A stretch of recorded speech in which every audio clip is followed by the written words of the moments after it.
일생 동안 당신이 반드시 읽어야 할 100권의 책 일당백.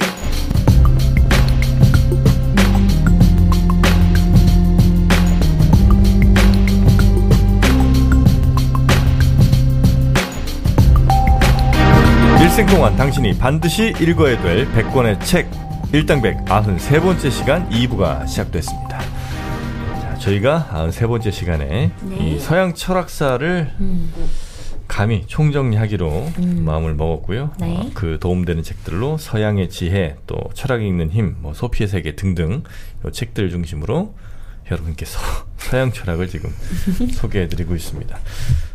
플라톤 이전에 그 자연 철학 하셨던 분들, 그 아낙시들부터 조금 소개를 좀 해드렸고요. 이제는 소피스트로 가봐야 되겠죠? 네. 그 사실 우리가 이제 소크라테스를 먼저 거론해야 되는데, 바로 소크라테스를 설명하기 앞서 가지고 바로 필수적으로 소피스트라는 존재를 언급을 해야 되거든요. 소피스트. 그 소피스트 자체는 뭐 그냥 소피아가 지혜잖아요. 그러니까 전문 지식을 가진 사람들이다. 뭐 이런 사람들이에요. 근데 요즘은 지식인? 그 지식인들이죠. 근데 요즘은 궤변론자. 이러면 소피스트다.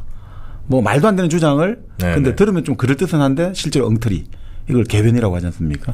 막상 들으면 딱히 반박할 말은 안 떠오르는데 아무리 봐도 틀린 말 하는 사람들. 그렇죠. 이게 바로 이제 우리가 소피스트다 이런 이야기로 하죠. 본래 이 소피스트가 왜 이렇게 존재가 이게 부각됐냐면 이제 그리스가 페르시아 전쟁에서 이겼지 않습니까? 그래서 아테네가 이제 그 그리스 반도 전체의 어떤 문화 중심지로 대두하지 않습니까? 경제와 문화. 그러니까 그 전까지는 스파르타가 중심이었어요. 300에 나오는 스파르타. 근데 페르시아 전쟁에서 아주 아테네가 활약을 했던 거죠. 그러다 보니까 아테네 중심으로 이제 모든 힘이 몰려간단 말이죠. 그러다 보니까 이 그리스 전역에서 뭔가 말로 하여튼 떠드는 재주를 가진 사람들이 전부 아테네로 다 몰리는 거예요. 왜냐? 돈이 되니까. 여기서 뭔가 이 말로 말재주, 변론술이라고 하죠. 요걸 가지고 웅변이라든지 여러 가지 말로 안 지는 법, 요걸 가르치면 돈을 주니까 전 사람들이 다 몰려든 거예요. 근데 왜 이렇게 몰려들었냐? 그러면 아테네가 물론 이제 당시에 경제 문화가 이제 발전하니까 몰려들었겠습니다만 근본적으로 당시 이제 아테네가 사람들이 많이 몰려들잖아요. 그러니까 이제 이게 뭔가 아테네에서 우리 민주주의라는 게 발전했지 않습니까? 그때 이제 공개 토론이라는 게 아주 중요하지 않습니까? 그러니까 시민들 앞에서 딱 누가 더 말을 잘하냐, 누가 더 합리적이냐, 누가 더 이겼냐, 졌냐, 우리 TV 토론에서 배틀이 붙는 거죠. 승자가 누구냐. 그러니까 그러니까 이게 말되는 기술을 만들어야 되잖아요. 그러니까 진짜 말 그대로 어떤 말도 안 되는 주장도 상대하고 딱 붙어가지고는 그죠? 내가 아주 훌륭하게 만들어주고 상대 아무리 훌륭한 주장도 이제 딱 붙어가지고는 말도 안 되는 엉터리 주장으로 만드는 기술 이게 아주 수요가 생겨나기 시작한 거죠. 자, 그러니까 지금 사실 뭐 요즘 뭡니까? 우리가 TV 토론에서 이기냐 지느냐 따지지 않습니까? 그러니까 TV 토론에서 지혜가 모아집니까 안 모아집니까? 지혜를 모을 생각이 없는 거예요. 그러니까 바로 그게 여기서부터 정희 씨 많이 나가보셨죠. 그 상처뿐이 승리라고 할까요? 너덜너덜해져가지고. 근데 그게 그럴 수밖에 없는 게 바로 이 그리스 시대 때 아테네 시대 때 선거권 가진 시민 앞에서 내가 만약에 아무리 저 사람이 좋은 말을 하지만 내가 그게 맞습니다라고 하면 지는 걸로 돼버리잖아요. 그럼 그거는 수치가 된다 이거죠.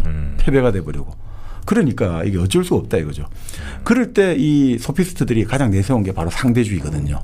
왜냐하면 정치인들이 자기 고객들이잖아요. 주요 고객들. 근데 정치라는 것은 나한테 모든 걸 유리하게 만들고 남한테는 불리하게 만드는 테크닉. 이게 바로 정치, 말자는 정치의 특징이거든요. 이거 잘하려면 어떻게 해야 돼요? 그러니까 이걸 가르쳐 주는 게 바로 소피스트들이 임무고 그리고 근본적으로 이걸 하려면 어떻게 해야 됩니까? 정책 상황 항상 바뀌잖아요. 뭐가 중요하냐? 상대주의 입장을 세야 되는 거죠.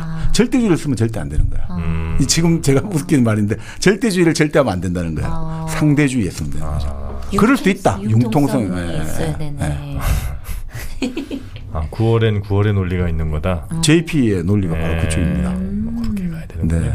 그러니까 바로 이게 사실은 바로 상대주의야말로 소피스트의 필살기가 된 거죠. 그래서 이제 이 소피스트의 대표한 사람이 프로타고라스인데 이 프로타고라스는 뭐냐? 인간은 만물의 척도다. 내가 만물의 척도다 이거요. 내가 만물을 재는 기준이기 때문에 다른 기준 난 모르겠고 내가 다 잴 거야. 내한테 좋은 게 좋은 거다. 이렇게 되는 거죠. 나보다 작으면 작은 거고 나보다 큰 거면 큰 거고. 네. 딱 정확하게 뭐 1m짜리 자 이런 건 필요 없다. 네. 네. 상대주의로 갑니다. 그렇죠. 그러니까 이렇게 상대주의로 가면 폐단이 너무 심각해진 거죠. 사람들 생각이 뭡니까? 아, 그러면 뭐 영원한 건 절대 없고 세상에 진리가 어디 있냐, 세상에 양심이 어디 있냐. 이렇게 되면 이 사회가 어떻게 되겠습니까? 다 지들 편한 대로만 가겠죠. 그러면 이렇게 되면 결국은 정의란 강자의 것이다라고 하는 강변도 일리 있게 받아들여야 되지 않습니까? 이렇게 되면 사회가 제대로 굴러갈 수가 없잖아요. 그럴 때 이제 뭐가 나왔냐? 결국은 소크라테스가 딱 나온 거죠. 이게 그래 나와가지고 그 혼란을 확 정리해 준 거예요. 정리했어요? 네. 그 소크라테스 나와가지고 그런 말도 안 되는 객관주의 집어치우고 반드시 이 세계는 절대적으로 모든 것에 다 절대적인 진리가 있는 건 아니지만 반드시 하나는 유일무이하게 영원불변한 변하지 않는 하나의 어떤 그 진리가 있다라고 보는 거죠. 그게 바로 소크라테스의 철학사적 임무고 철학사의 어떤 목적을 제시해 준 거죠. 뭔가가 있다. 우리가 막 지금 이 소피스트들이 엉망으로 어지러 놓았지만 아니야. 반드시 우리가 추구해야 될 뭔가 어떤 진리, 객관적인 진리 같은 게 분명히 존재한다. 나는 그리고 그거를 몸으로 보여주겠다라고 평생을 사는 사람인 거죠. 소피스트들이 그렇게 분탕을 쳐놓은 게 네. 소크라테스의 등장을 좀 마련한 측면이 좀 있겠군요. 그렇죠. 결국은 그 소피스트가 특히나 소크라테스가 소피스트를 싫어한 이유가 네. 돈을 받고 학문을 가르친다. 지식을 가르친다. 이건 이해가 안 된다는 거죠. 외전에 한번 그런 책도 있었습니다만 진리의 대가, 진리의 보수라는 이야기가 나왔는데 네. 이 진리를 가르쳐 주는 건 무슨 보수를 줘야 되냐 이거죠.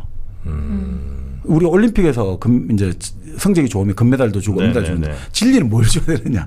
진리 그 자체를 안다는 게 가장 큰 보수인데 이 뭐 어떻게 줘야 되느냐 이런 뭐 이야기 나옵니다만 그러니까 진리는 그 자체로 가장 좋은 보수인데 그 왜 돈을 받냐. 그래서 정말 싫어했던 거예요. 시장 질서를 이렇게 흔드는 사람이 있다는 거예요.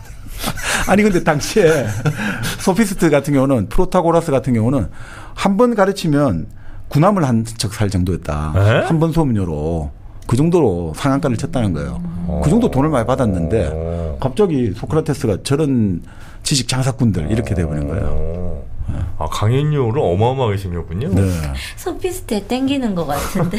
아니 지금도 미국 가신데 전직 대통령 이런 사람들 막 한 번 쓰면 막 뭐 10몇 억씩 땡기고 뭐 이러잖아요. 네, 네, 진짜요? 100만 불씩 받죠. 그게 가능해요? 한 시간당 강연료 100만 불 뭐. 네. 오바마 이런 사람들 엄청 받아요. 키신저 같은 경우도 예전에 20년 전에 네. 김우중 회장 대우 예전에 김우중 회장도 키신저를 90년대 면담하잖아요. 시간당 면담료 10만 달러 정도씩. 그 당시 1억씩? 예, 그 당시에 지금부터 우와. 30년 전에 시간당 10만 달러. 어제 제가 바이스라는 영화를 좀 우연히 봤는데 딕 체니가 이제 어떤 회사에서 퇴직을 하고 부통령직으로 가게 되니까는 퇴직금으로 그 회사에서 2,600만 달러를 딱 지급을 해주더라고요. 300억. 예, 뭐 그 정도 되죠. 근데 이제 딕 체니가 하는 말이 내가 생각한 것보다 딱 2배 더 줬네. 그러니까는 부인이 똑똑한 사람들이야. 아니 뭐 우리 돌아가셨지만 대한항공 네. 조 회장 같은 경우도 퇴직금하고 해가지고 그 6천만 달러 이상 나왔지 않습니까? 네, 우리로 치면. 700. 네, 700 그러니까 우리도 뭐. 네, 근데 거기는 그래도 30년 이렇게 일이나 했죠. 여기는 뭐 몇 년 안 했죠, 거기 아마. 그렇죠, 몇 년 안 했죠. 네. 바이스라는 영화도 재밌습니다. 네.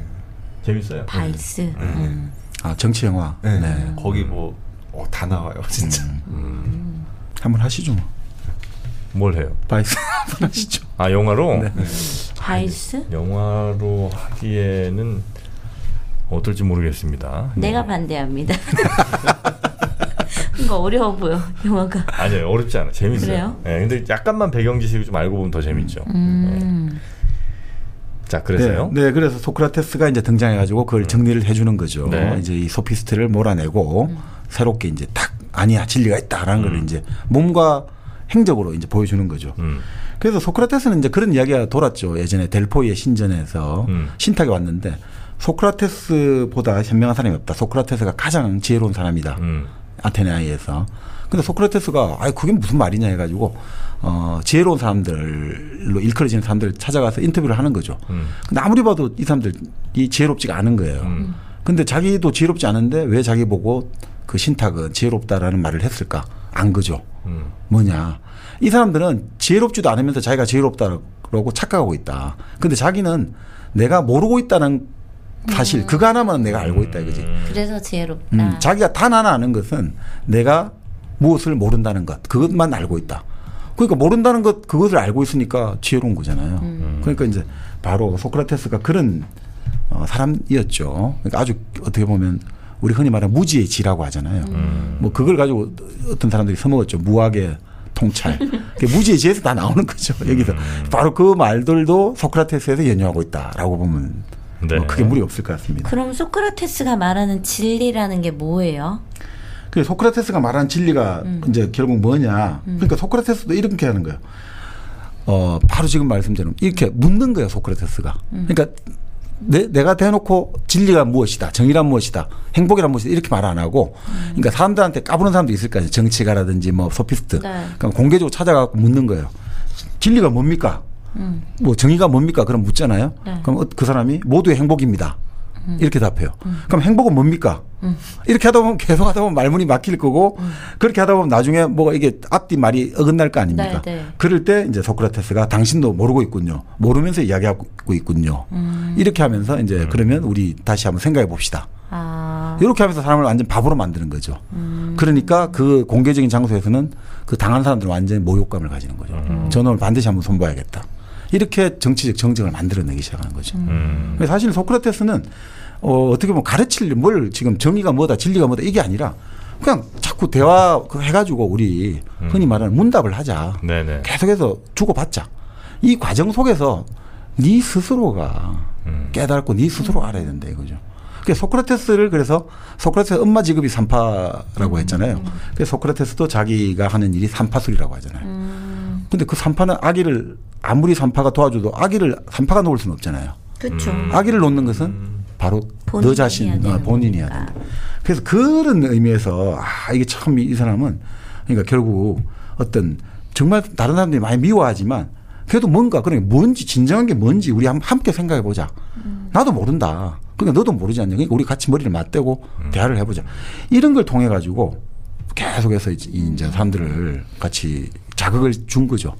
그걸 통해 가지고 이 사람은 왜 자꾸 그렇게 했냐. 내가 뭐 정치로 저 사람을 억누르겠다, 짓누르겠다 이게 아니고 무지를 자각해야지 진리를 향하는 열정이 일어난다는 거예요. 내가 몰랐다는 사실을 알아야지. 내가 좀 알아야겠구나 이렇게 되는데 모른다는 사실조차도 모르면 아무런 발전과 변화가 없지 않냐 이거죠. 그래서 그 껍질을 깨는 아픔이 있어야 된다라고 이제 했던 거죠. 그래서 결국 이 사람은 그 토론을 통해 가지고 그러니까 지금 뭐 흔히 말하는 계급장 떼고 눈치 안 보잖아요. 대화 토론하자 진리를 위해서.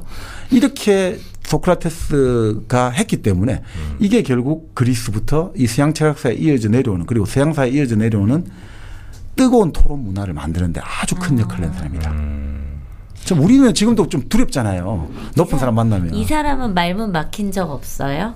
막 이렇게 뭐 질문했는데 만약에 소피스트 누가 막 대답했는데 자기가 말문 막혔던 적 없어요? 질문하면 막힐 일이 별로 없죠. 그렇죠. 그게 질문을 안 유리한 맞습니다. 고지지. 네. 그렇네. 맞습니다. 난 물어보는 거니까. 그렇죠. 네. 질문이 권력이죠. 네.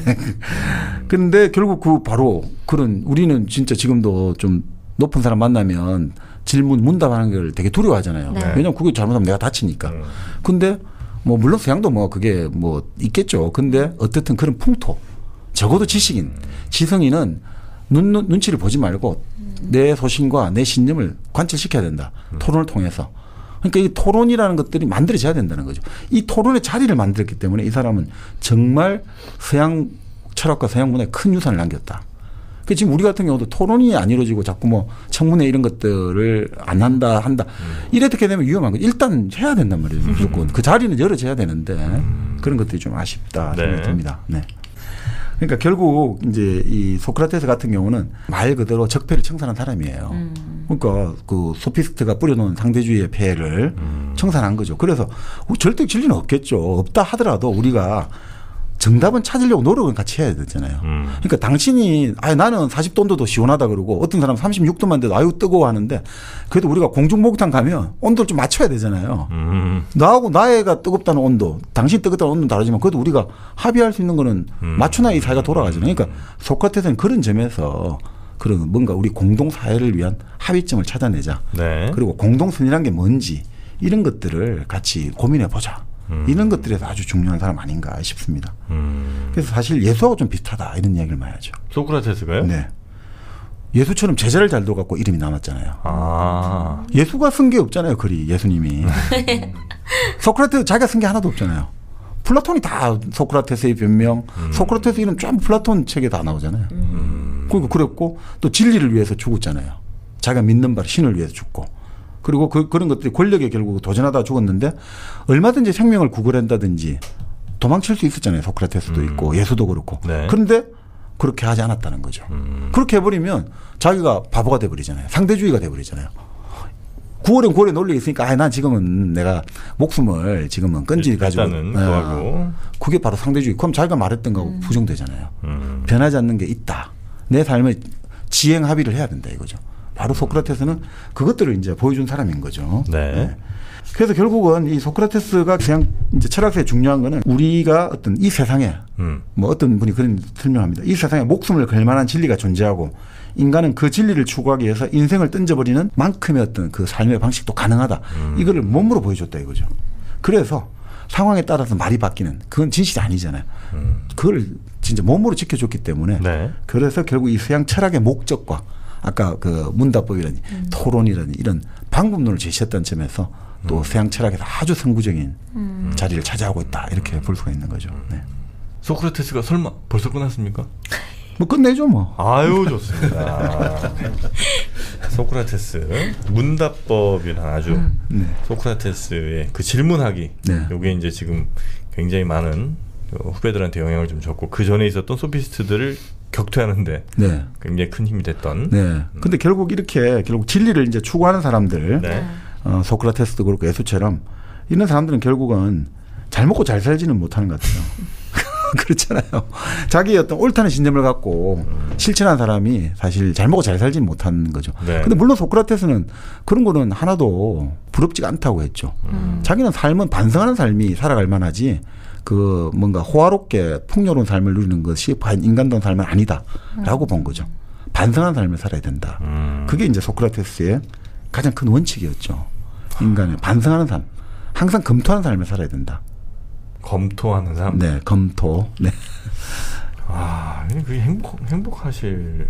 아니 뭐 그분은 행복하시니까 그러셨겠죠. 네, 그러니까 소크라테스는 그 우리 예전에 소크라테스 변명이나 플라톤 책에도 나오지만 아니 진리 자체에 내가 무지에서 안다는 것이 얼마나 큰 행복감을 주느냐. 그렇기 때문에 죽는다는 것 자체도 두려움이 없었던 거죠. 만약에 죽음에 있어가지고 내가 저 세상에 있어가지고 네. 거기서 이제 내가 만나고 싶었던 호모도 만나고 다 여러 사람 만나보면 얼마나 좋겠냐. 거기서 가서 묻고 싶은 얘기 다 묻고. 그러니까 내가 이제 죽음을 그래서 죽을 때 이제 독약을 마시게 되잖아요. 독배를 마시게 될 때 그 친구에게 부탁하잖아요. 그 아스클레피오스에게 닭 한 마리 갖다 바치라고. 그 아스클레피오스가 의술의 신이거든요. 네. 우리 사람을 고쳐주는 신인데 결국 내가 이 죽음이라는 걸 통해 가지고 내가 무지라는 것들을 또 고치고 또 새로운 걸 알 수도 있는 거니까. 그러니까 그 예전에 그리스의 아테나의 풍습에서는 무지를 이제 병을 치료하면 그 병을 치료한 신에게 감사하는 의미에서 이제 닭을 갖다 바치는 게 닭목을 치겠죠. 그런 게 있으니까 나도 지금 마찬가지로 그렇게 해다오. 그렇게 정말 끝까지 지행합일의 삶을 살아가는 거죠. 조금 더 흔들리지 않았던 거죠. 죽음 앞에서도 흔들리지 않은 거죠. 그런 의미에서 참 실천적인 네. 서양 철학사의 어떤 우리가 여러 가지가 있습니다만 첫 장을 장식한 철학자, 본격적인 철학자가 이렇게 지행합일의 삶을 살았다는 건 아주 위대하다 이렇게 볼 수가 있죠. 자, 그 위대한 소크라테스를 넘어서 이제 네. 그분이 드디어 이제 나오시는 건데. 네, 플라톤이죠. 근데 뭐 플라톤은 한마디로 서양 철학의 모든 문제를 다 낸 사람이다. 그러니까 우리가 항상 스승이 제자보다 위대하다고 하잖아요. 네. 문제를 낸 사람이 스승이잖아요. 네. 그러니까 위대한 거죠. 영원히 어떻게 보면 풀 수 있는 문제, 풀 수 없는 문제 다 포함해가지고 문제를 냈다. 이게 위대한 거죠. 그래서 아까 말씀드린 대로 플라톤은 감히 뭐 세계 서양 철학으로 치면 진짜 세계의 어떤 지리로 비유하자면 히말라야 산맥 같은 거 아닌가. 플라톤이 네, 그럴 수도 있다는 거죠. 네. 모든 문제를 다 네. 제기한 사람. 모든 문제를 다 제기했다라고 볼 수 있는 거죠. 그래서 이제 결국 뭐 우리가 근데 이제 플라톤을 한번 좀 다뤘지 않습니까? 네. 네. 그 이데아도 좀 이야기를 했고 그래서 이제 이 이데아 이야기는 그때 우리가 방송에 있으니까 네. 참고를 하시고 결국 그 이데아의 세계라는 게 결국 기독교하고 연결됐다 여기서. 그게 바로 결국 눈에 보이지 않는 천국, 지옥 그렇죠. 이런 거. 네. 하나님의 나라 이걸로 연결됐다는 거죠. 그러니까 이 플라톤의 이데아 때문에 결국 나오게 된 게 지금 이곳이 아닌 좀 뭔가 눈에 보이지 않는 다른 세계를 갈망하라. 네. 그리고 그 세계가 너희들을 뭔가 새로운 세계로 인도할 것이다. 이런 것들을 주니까 이게 사실은 플라톤 철학이 어떻게 보면 종교 비슷하잖아요. 네. 그러니까 이게 기독교하고 너무 잘 맞아떨어지는 거죠. 이 세계는 별로 중요하지 않아. 이 세계는 가짜야. 그림자의 세계고 진짜 세계는 저 내가 육신의 감옥을 벗어나서 너 영혼이 다시 저 이데아의 세계로 들어가면 너는 이제 그때 정말 진정한 진리의 세계를 인식할 수 있다라고 들어가니까 네. 네, 그러니까 이제 이 어떤 심리가 결국은 종교 심리하고 연결되고 어떤 사람은 이게 결국은 우리가 힘들 때 점을 치는 거하고 연결된다 이거죠. 탈출구처럼. 힘들 때 이 세계가 다라고 생각하면 우리 못 살잖아요. 그렇죠. 그러니까 점을 치입해가지고 아니야 이게 다 다른 세계가 있고 지금 공덕을 사놓으면 또 다른 복이 올 것이고 네. 이 세계의 힘이 저 다른 세계가 움직이는 거야. 그런 식으로 이게 얼마든지 네. 보이지 않는 어떤 힘이라든지 보이지 않는 어떤 뭔가가 있다라고 생각하니까 우리 마음이 편해지지 않습니까? 그러니까 플라톤 철학은 우리 마음을 편하게 해요. 혹시 플라톤 편이 궁금하신 분들은요. 2018년 1월에 올라갔습니다. 네. 18번째 에피소드로 올라갔으니까 그거 한번 참고해 보시면 무려 4편에 달하는 AS까지 5편이군요. 5편이에요. 우리가 본 방송을 3편을 했고 정박님이 부욕해서 AS편입니다. 이렇게 해서 2편을 올리셨어요. AS까지 들으시면 뭐 되겠죠. 네, 이때는 그래도 우리가 한 40분 정도씩밖에 안 했는데 45분 정도밖에 안 했었는데. 아 그래요? 네. 참 점점 들어가고. 자 그래서 네. 이제 결국 니체 같은 경우는 결국 기독교야말로 민중을 위해 각색된 이데아론이다. 그러니까 결국 기독교는 플라톤 생각을 변형한 거다 이거죠. 네. 기독교라는 것 자체가. 네. 아 그렇게 생각할 수도 있겠다 진짜. 네. 그러니까 사실 또 플라톤이 예전에 스승이 소크라테스가 네. 이 독을 마시고 죽고 나서 너무 아테네에 절망했잖아요. 네. 그래서 여행을 떠나잖아요. 근데 그때 북아프리카 여행을 했는데 그때 유대교를 접했을 가능성이 있다는 거예요. 일신교 이런 거. 그래서 유대의 어떤 야훼를 접했을 가능성이 있다. 네. 그러니까 그런 것들이 인격신이지만 진리라는 이데아로 나타나지 않았을까. 이렇게 이제 해석하는 사람도 있습니다. 그 유대교나 이런 데서는 이제 유일신 인격화된 신을 믿었지만 플라톤이 생각해 볼 땐 그거보다는 이게 그냥 이데아 뭐 이런 쪽으로 이제 정리를 했다. 네. 그래서 사실 뭐 어쨌든 뭐 우리가 자세한 철학적 내용은 네. 우리 예전에 했던 에피소드에 있고요. 네. 뭐 여기서 조금 이제 여담입니다만 아카데미아 있지 않습니까? 네. 우리가 지금 맨날 무슨 아카데미아 하는 게 바로 여기서 나왔잖아요. 플라톤이 만든 학교잖아요. 네. 이게 지금부터 기원전 387년이니까 지금부터 한 2400년 전에 만들었거든요. 400년 전에. 그게 숲에 만들었어요. 아테네 서북 쪽에 있는 숲에 만들었거든요. 근데 본래 이게 항상 학교는 숲에 있는 게 좋긴 좋거든요. 산이라는 숲에. 진리를 서로 탐구할 때 물론 소크라테스처럼 시장거리에 가가지고 같이 이 생생한 민중들과 뒹굴면서 토론하는 것도 일리가 있습니다만 네. 또 이 숲에 조용하게 같이 사색을 하면서 약간 현실과 떨어져서 또 이야기를 나누는 것도 네. 현실을 알기 위해서 또 필요한 거 아닌가 이런 생각도 듭니다. 그래서 플라톤은 거기서 만든 아카데미아가 이 학교가 몇 년 정도 갔던 것 같습니까? 아카데미아라는 네, 아카데미아는 그 플라톤이 만든 학교가 한 300년 갔나요? 900년 갔습니다.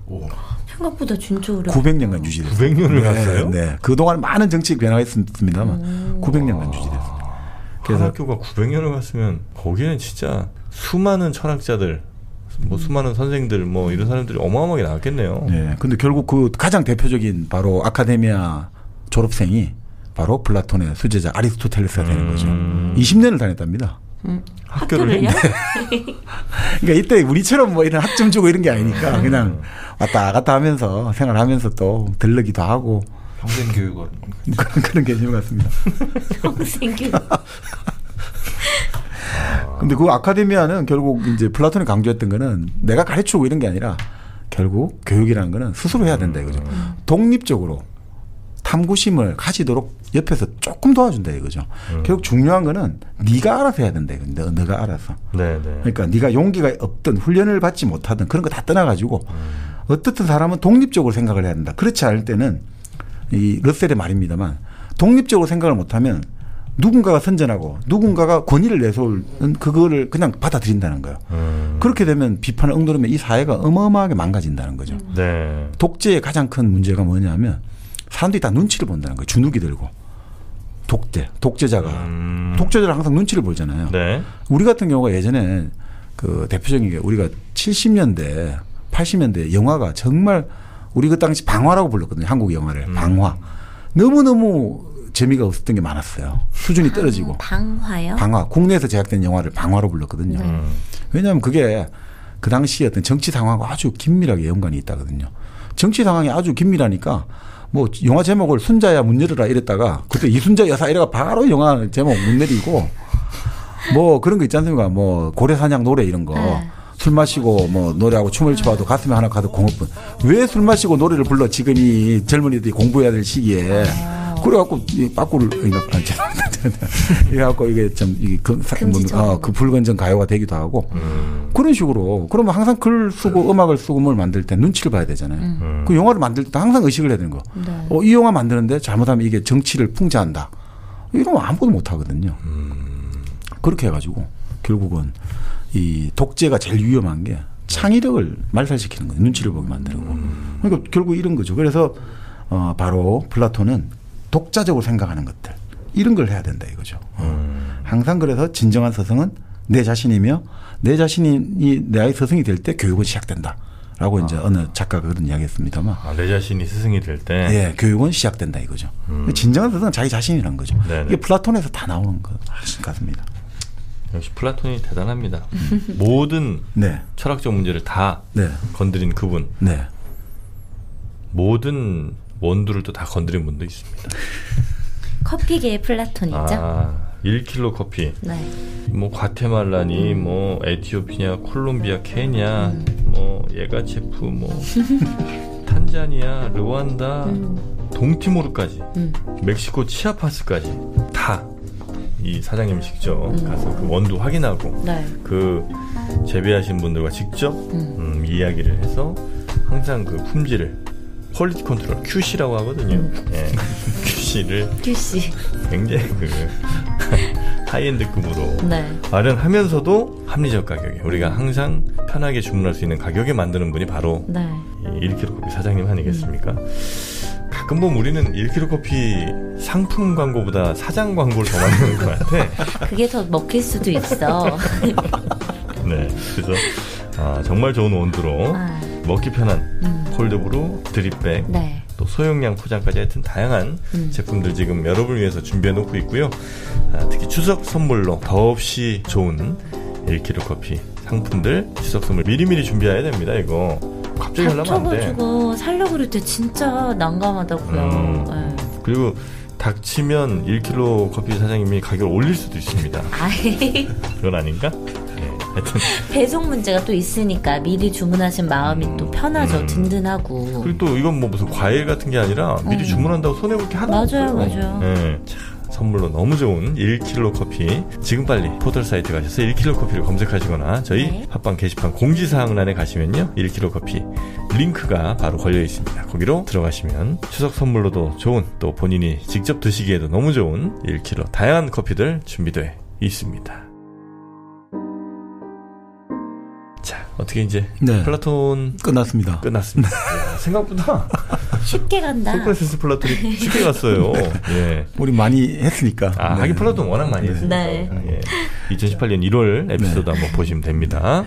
자, 바로 플라톤이 제기한 모든 문제, 출제한 모든 문제 해답을 이제 제시한 사람이 있죠. 아리스토텔레스. 아리스토텔레스. 뭐 이분은 사실은 뭐 또 누군가의 스승으로도 유명하죠. 누구 스승이죠? 알렉산드로스. 마케도니아 출신이니까 이분도. 제가 굉장히 좋아하는 네, 그분. 진짜예요? 왜 좋아하죠? 그분의 그 도전 정신이 저는 굉장히 높게 사지 않습니까? 항상 우리가 한 발을 앞으로 나설 때는 내 발목을 잡는 여러 가지 것들이 있어요. 나이가 들면서 점점 더 그 발목의 족쇄들이 무거워집니다. 체력.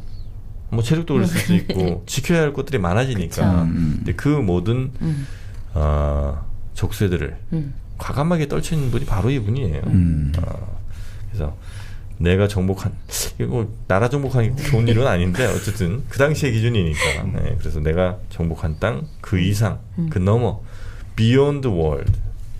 아 그게 이 사람이야? 뭐 BW가 이제 이분의 또 가장 큰 철학이니까. 그러면 징기스칸이 더 대단하지 않아요? 아니죠. 그거랑 좀 달라. 왜 무슨 차이야? 알렉산더랑 징기스칸은 약간 좀 달라요. 제가 저 오리엔탈리즘에 빠진 사람이 아니라 네. 알렉산더와 징기스칸은 철저히 파괴의 정복 역사. 징기스칸은 그랬고 네. 알렉산더는 가는 곳마다 그곳의 문화를 자신의 문화와 접목시키는. 그래서 아닙니까? 아니 근데 뭐 그 결국 몽골 제국도 나중에는 그랬나? 현지화도 성공하고 또 저 원나라는 생목인도 아주 융합을 하고 했죠. 둘 다 좋아해서 되죠. 네. 아 그래요? 그냥 앞으로 징기스칸을 좋아한다고 해. 아니 징기스칸은 근데 미국이 띄웠어요. 지난 시간에 배웠잖아. 미국이 일부러 띄운 나라란 말이에요. 네. 알렉산드로스는 알렉산드로스는 아직까지 누가 띄웠다는 증거. 정경진 씨가 띄워요 지금. 생각해보면 근데 그 여러 그 도시들이 있잖아요. 네. 헬레니즘을 꽃피웠죠. 그렇죠. 네. 네. 그리고 이제 그게 다시 또 그러니까 마치 그 동서양에 따로 떨어져 있는 문화를 하나로 좀 이렇게 모아서 그렇습니다. 융합을 좀 시켜서 그 페르시아 공주들하고 그래서 몸소 결혼을 했죠. 모범을 보여주기 위해서. 그게 목적이었구나. 동서양의 융합을 위해서. 네. 그러니까 그렇게 향락에 그렇다고. 네. 그게 다시 이제 또 서양 문화의 또 근원이 또 되고 네. 뭐 이런 거 아니겠습니까? 네, 맞습니다. 네, 그래서 어쩐지. 알렉산드로스를 조금 좋아했습니다. 네. 또 철없을 때. 결국 바로 이제 아리스토텔레스가 네. 그 마케도니아 출신인 거죠. 그러니까 결국 어떻게 보면 그리스의 변방이다라고 볼 수 그렇죠. 있겠죠. 그런데 이 사람은 플라톤의 제자지만 또 플라톤은 아주 비판을 한 거죠. 그러니까 결국 이거는 뭐 소크라테스의 전통에 이어진대요. 네. 내가 스승이라고 나의 권위로 짓누르고 이러면 안 된다. 무조건 나를 비판해라. 나를 쏘고 가라 이거. 나를 쏘고 가라. 안성기를 넘어서야지. 네. 호주노가 되는 겁니다. 네, 네. 그래서 이제 이데아, 관념의 이데아가 아니라 바로 변화하는 자연에 관심을 가졌고 그리고 수학에 관심을 가진 게 아니라 생물학에 관심 가지고 변화잖아요, 생물이. 네네. 올챙이가 깨구리가 되고 이런 변화에 관심을 가진 거죠. 자연 철학이랑 또 약간 좀 닿아있네요. 그렇죠, 그렇죠. 그러니까 또 플라톤은 아주 거리 문학적인 문체를 쓰는데 이 사람은 아주 무미건조한 학술, 논문 쓰듯이 그렇게 했고. 그래서 바로 학문의 아버지다. 아리스토텔레스. 네, 모든 학문의 기초를 개통을 잡았다. 뭐 이 사람은 논리학, 철학, 정치학, 문학, 시학, 그리고 생물학, 뭐 모든 우리가 생각하는 학문이란 것들, 물리학, 다 한 거죠. 형이상학. 다 이 사람이 다 분류를 하고 체계를 세우고 개념을 만들어낸 거죠. 그렇습니까? 네, 그러니까 뭐 아리스토텔레스는 거의 뭐 학문의 신적인 존재였죠. 네. 그래서 아리스토텔레스는 서양의 상식을 만들어낸 사람이다. 서양의 상식을 만들었다. 그게 2000년간 이어져 간 거죠. 2000년간. 그러니까 우리가 왜 그런 거 있잖아요. 무거운 것과 가벼운 것을 떨어뜨리면 어떻게 될까? 그걸 아리스토텔레스는 당연히 무거운 게 먼저 떨어진다라고 했잖아요. 그걸 당연하다고 생각하고 2000년간 그냥 온 거죠. 그게. 그걸 이제 나중에 누구죠? 갈릴레오가. 네. 갈릴레이가 이제 실험을 해가지고 그걸 깼죠. 그런데 가벼운 게 먼저 떨어졌죠? 먼저 떨어진 건 아니고. 가벼운 게 무거운 게 먼저 떨어지죠. 떨어지기는. 공기의 저항. 네. 근데 이제 예를 들면 깃털이랑 쇠는 떨어뜨리면 쇠가 먼저 떨어지지만 작은 쇠랑 큰 쇠 떨어뜨리면 예전에는 무게가 무거우니까 큰 쇠가 먼저 떨어질 거라고 그렇죠. 생각했는데 똑같이 떨어졌다는 거지. 그러니까 무거운 게 먼저 떨어지는 게 아니라 뭐 저항을 좀 뭐 이런 걸 한 거죠. 그러니까 공기의 저항을 이제 아까 말씀드린 쇠 조각하고 깃털 같으면 깃털이 공기 저항을 많이 받아서 그렇지. 뭐 예를 들어 조건을 진공 상태로 하면 똑같이 떨어진다. 이런 거죠. 자, 결국 그렇게 서양 상식을 만들어가. 그러니까 갈릴로까지 이 정도로 쭉 이 사람의 생각이 그냥 이어져 온 거죠. 예를 들어 하늘은 우리가 원 운동을 한다. 이게 그냥 쭉 내려온 거죠. 근데 실제로 나중에 보니까 케플러가 그 해보니까 이건 원이 아니고 타원 운동을 하다. 근데 그거 할 때까지 2000년을 그냥 쭉 온 거예요. 그냥 그게 맞다고 생각하고. 그만큼 압도적 영향력을 발휘한 사람이다. 이렇게 볼 수가 있죠. 아리스토텔레스가. 네. 그래서 아리스토텔레스는 서성은 아카데미아를 만들었잖아요. 네. 이 사람은 리케이온을 만들었죠. 리케이온. 아, 또 학교 하나 만들었어요? 네. 그 이름이 지금 남아있죠. 리케이온 이름이. 프랑스의 리세라고 들어보셨습니까? 리세? 네. 프랑스의 국립중등학교, 대학 입시를 준비하는 그 우리 지금 국립고등학교가 리세라고 부르거든요. 네. 그게 바로 여기서 나온 거죠. 리케이온에서. 네. 우리 아카데미아는 그냥 아카데미 지금도 많이 쓰고 있잖아요. 네네네. 바로 또 아리스토텔레스도 리케이온, 리세가 여기서 나온 거죠. 그리고 이 사람이 이제 그 만든 학교에서 주로 이제 걸으면서 이야기를 많이 했다잖아요. 걸으면서? 네, 우리 산책하면서. 네. 그래서 이 사람들을 보고 소요학부다, 소요하면서. 그러니까 담화라는 말 많이 하잖아요. 우리 담화, 네. 뭐 디스코스라고 영어로 많이 하는데 담화가 어떠냐 이런 이야기 많이 하잖아요. 너의 어떤 담화 전략 뭐 이런 말 많이 쓰거든요. 담화. 예. 네. 줄거리가 있는 이야기. 네. 그리고 뭔가 딱 사상적 논지가 있는 이야기 뭐 이런 건데 이 담화라는 뜻이 여기서 거의 나온 거죠. 코스잖아요. 그러니까 코스를 이탈하고 본래 막 뛰어다니는 거. 여기서 본래 이야기라든지 이런 논리라는 거는 그냥 걷고 뛰어다니면서 다 이렇게 이야기하면서 나오는 거다. 요런 여기서 나왔다는 거예요. 바로 이런 것들이. 그래서 아리스토텔레스의 어떤 흔적들이 이렇게 지금 우리 어떤 용어들에도 남아있다. 이렇게 볼 수 있죠. 아리스토텔레스는 아까 말씀드린 대로 학문의 아버지잖아요. 이게 다 말을 할 수가 없잖아요. 그죠?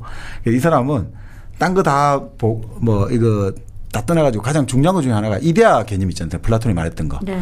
그 이데아를 부정하는 건 아니에요. 부정하는 건 아닌데 플라톤은 이데아가 우리 현상에 없다고 봤잖아요. 다른 세계에 있다. 눈에 보이지 않는 세계에 있다. 이 사람은 그걸 반대하는 거죠. 눈에 보이는 바로 우리 이 사물 속에 존재한다는 거 본 거죠. 따로 이데아가 있는 게 아니고 우리 바로 눈에 보이는 물건, 우리 이 존재들 속에서 이데아가 있다는 이렇게 보는 거죠. 그렇기 때문에 이데아라는 게 저기 뭡니까? 플라톤에 따르면 이런 거잖아요. 동그라미가 있는데 동그라미 이데아가 있어가지고 여기 이런 건 다 모방한 거다 이래 보잖아요. 네. 근데 이 사람은 그게 아니라 동그라미가 따로 있는 게 아니라 동그라미 형상이 있다 이거죠. 이 동그라미 이데아가 있는데 그게 그 동그라미에다가 고무가 입혀지면 타이어 바퀴가 되고 거기에다가 나무가 입혀지면 나무 바퀴가 된다. 그러니까 따로 있는 게 아니다. 형상과 진료가 이게 진료라고 하거든요. 사물이 이런 재료를 진료라고 하는데 이데아와 진료가 합쳐져 갖고 사물이 만들어지는 거고 이런 거지 이데아만 따로 존재하지 않는다. 이게 완전히 다른 거죠. 현실을 부정하지가 않는 거죠. 이제는. 아, 완전히 그 이데아가 저 먼 세상에 있는 게 아니고. 네. 그러니까 만약에 플라톤식으로 말하면 진화를 설명할 수 없잖아요. 형상이 있다고 하는데 원형이 우리 그렇죠, 인간은 그렇죠. 변하잖아요. 인간도 생물도 다 변하는데 그럼 그거 어떻게 설명할 거냐. 그렇잖아요. 그러니까 그게 아니라 우리는 이데아라는 게 따로 있는 게 아니라 형상이라는 게 이데아라는 거는 결국은 특성이다 이거죠. 사물의 특성이고 그것들이 어떤 진료가 재료거든. 재료로 생각해. 그게 딱 합쳐져 가지고 그게 사물이 되는 거다. 이데아가 따로 있다고 생각하지 말자라고 보는 거죠. 결국 이데아는 어디에 있느냐? 별세계에 있는 게 아니라 사물 자체에 있다. 내재해 있다고 보는 거죠. 사물의 내재해 있다고 보는 거죠. 그러니까 예를 들어 도토리가 있는데 도토리 씨앗이잖아요. 이 도토리 씨앗이 자라면 나중에 참나무가 되죠. 그러니까 그 참나무가 될 이데아가 이 사물 자체에 내재해 있는 거죠. 여기 도토리 씨앗 안에 내재해 있다는 거죠. 따로 어디 딴 데 있는 게 아니다 이거죠. 바로 안에 있다는 거죠. 우리 내부 안에 있다 특성. 거기 이제 플라톤이랑 좀 다른 거군요. 완전히 다른 거죠. 그러니까 이제 플라톤은 자연이라는 걸 어떻게 봤습니까? 이데아의 모사로 봤잖아요. 그림자잖아요. 네네네. 아리스토텔레스는 그게 아니라는 거예요. 자연이 그 자체가 바로 실제 세계다 이거죠. 그러니까 플라톤은 감각을 부정했는데 아리스토텔레스는 감각을 인정하는 거죠. 그래서 우리는 생물학의 변화를 관찰할 수 있다는 거죠. 네. 그러니까 그런 것들이 이제 플라톤하고 완전히 달라진 거죠. 네. 그게 이제 우리가 또 이제 좀 중요할 수 있는 것 같고요. 그리고 이 사람은 결국은 자연 만물을 다 분류하고 구분했다고 했잖아요. 이제 논리학이 있는데 이 논리학을 우리 흔히 말하는 3단 논법 있지 않습니까? 네네네. 대전제, 네. 서전제, 결론. 바로 우리 연역법에도 그런 말 나오잖아요. 모든 사람은 죽는다. 누구는 사람이다. 그러므로 누구는 죽는다. 이게 바로 플라톤이 만들어낸 아리스토텔레스가 3단 논법을 확립을 한 거죠. 그게 이제 아리스토텔레스의 가장 업적이죠. 흔히 말하는 어떤 사람은 그렇게 이야기하는데 아리스토텔레스의 논리학은 20곡의 놀이다. 20곡의 우리 놀이할 때. 자, 하잖아요. 술래가 아니라 한 명 내보내고 사람들이 이제 자, 이걸 갖고 하자. 전화기를 가지고 딱 하자. 전화할 때. 그럼 묻잖아요. 뭐, 그것은 살아있습니까? 그것은 소리를 냅니까? 그것은 뭡니까? 근데 20곡이 하다 보면 대충 우리가 딱 정답을 알잖아요. 그게 바로 아리스토텔레스의 방법인 거죠. 분류를 해가지고 탁탁탁 체결을 시키면 이 사물을 탁탁탁 이제 흔히 말하는 어떻게 됩니까? 딱 이제 범주를 만들고 그 다음에 그 범주를 가지고 이제 개념들을 이제 만들어질 거 아닙니까? 그 개념들을 결합해서 판단을 내리게 되겠죠. 그 판단이 결합돼 가지고 결국 추론할 수 있다 이거죠. 인간을. 개념이 만들어지고 그 개념을 기초로 판단을 하게 되고 판단을 가지고 추론을 할 수 있다. 이게 바로 인간이 이성을 가진 이성의 영혼들 이게 능력이다 이거죠. 그러니까 결국 이 사람은 결국 보이는 것에서 다 설명할 수 있다는 거죠. 보이는 것에서. 이데아라는 게 내재해 있다. 우리 사물에. 그래서 결국 뭐 여러 가지 많습니다만 이 사람은 자연을 사다리로 설명했어요. 사다리. 사다리? 예. 제일 위에 신이 있고. 네. 그리고 뭔가 그 움직인 그 원인이 이제 뭔가 최초의 힘이 있다 이거죠. 최초 뭔가 물질을 만들고 뭔가 이 세계를 운동시킨 그 제일 원인, 첫 번째 힘, 첫 번째 원인을 신이라 부르자. 그러니까 첫 번째가 신이겠죠. 그 다음에 인간이 있겠죠. 네. 인간은 영혼이 있고. 그 다음엔 동물이 있고. 동물은 감정이 있고. 그 다음 식물. 식물은 이제 본능적인 양분을 섭취하고. 이런 식으로 이제 자연의 사다리를 설정하는 거죠. 이런 것들도 좀 어떻게 보면 진화의 어떤 느낌하고도 좀 비슷한 느낌을 주는 거죠. 뭔가 이게 식물에서 동물에서 인간으로 그리고 신으로 이런 게 뭔가 나아간다. 이런 개념들 이런 것도 설정한 거죠. 그런 진화론적인 느낌도 있지만 또 한편으로는 기독교적인 세계관, 그러니까 신이 인간한테 권능을 주고 네.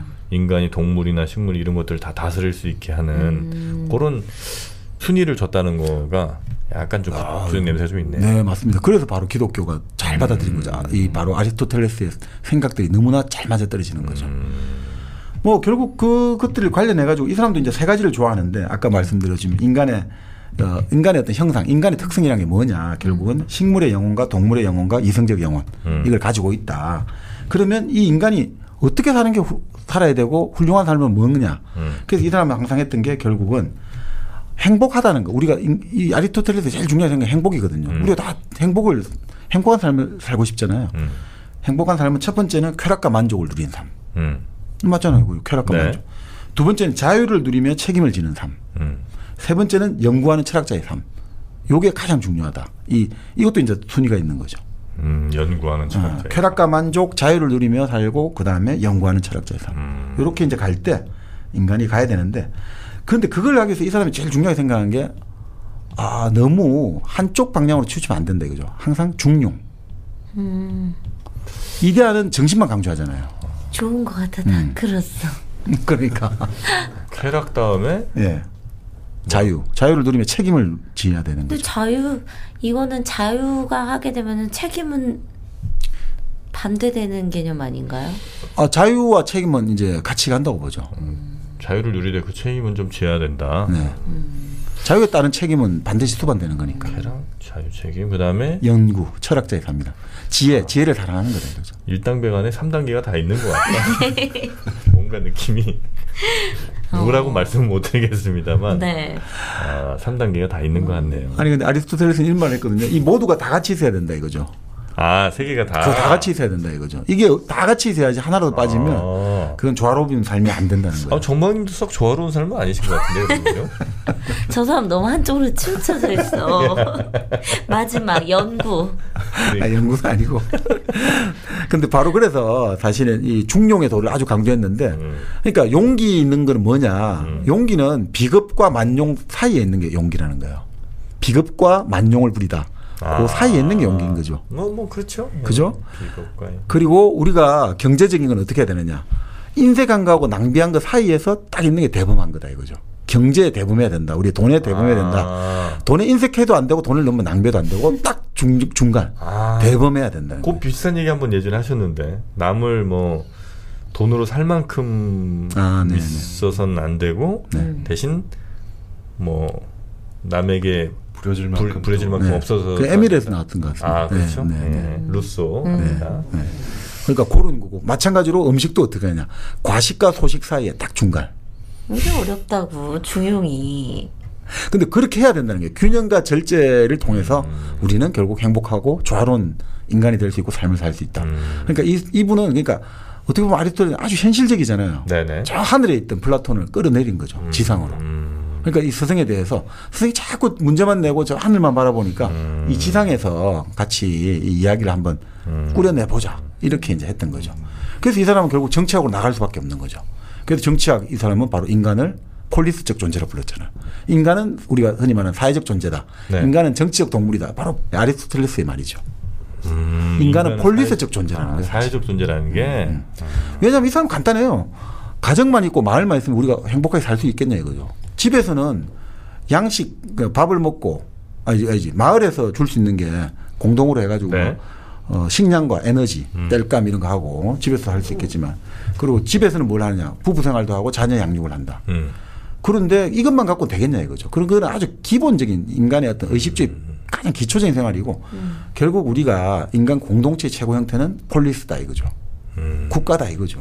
그렇게 해가지고 결국 인간의 이 국가 속에서 살 때 네. 가장 이제 완성된 삶을 살 수 있다 이렇게 보는 거죠. 그래서 이 사람이 왜 우리 그리는 게 군주정, 민주정, 귀족정 이 사람이 분류를 한 거예요. 물론 뭐 페르시아에서도 분류를 했습니다만 군주정, 민주정, 귀족정 하시죠. 고등학교 때. 뭐였지? 군주는 군주답게 그거 아니었어요? 아니 그러니까 그게 이제 이렇게 이상적인데 요게 폐를 가져올 때 어떻게 변질되냐 이거죠. 군주정은 뭐로 바뀌죠? 군주가 참 잘 다스리는 존재. 독재인데 그걸 좀 한 명이 지 마음대로 하는 거를 전제정. 예, 네. 전제정이 되고.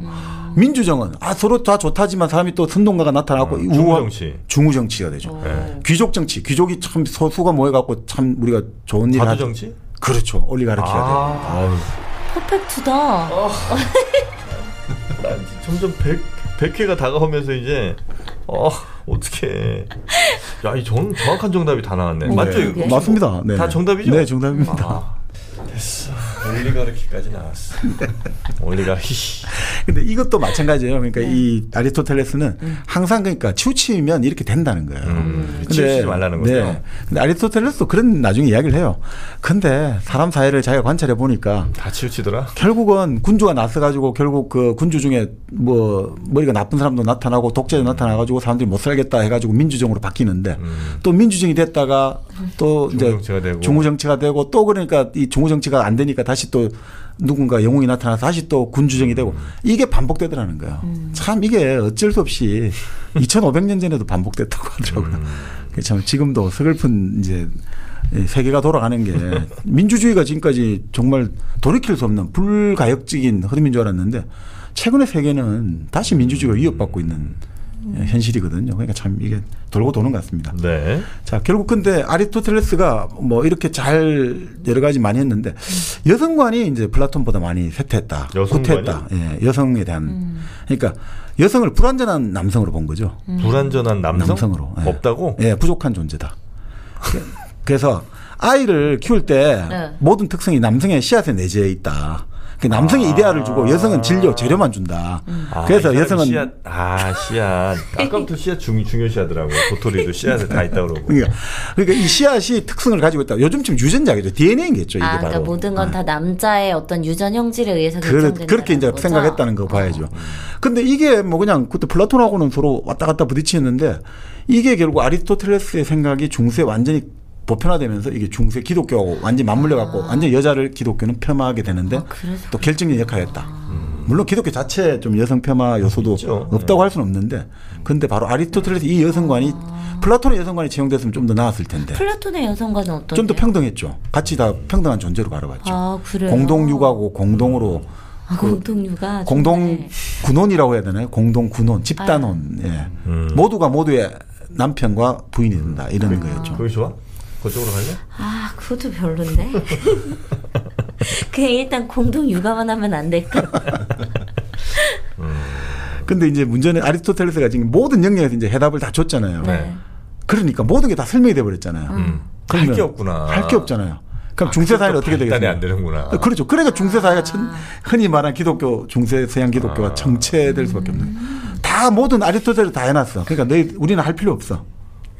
이거 답만 이대로만 따라가면 돼 이거야. 그렇죠. 그러니까 오히려 뭐 소크라테스라든지 플라톤만 해도 이 비판 정신이 있었는데 아리스토텔레스가 쫙 하면서 이게 가버린 거죠. 너무 뛰어난 철학자가 이게 에라네. 그게 또 에러지. 그러니까 이게 결국 우리가 생각하는 천재가 나타나서 모든 걸 한다.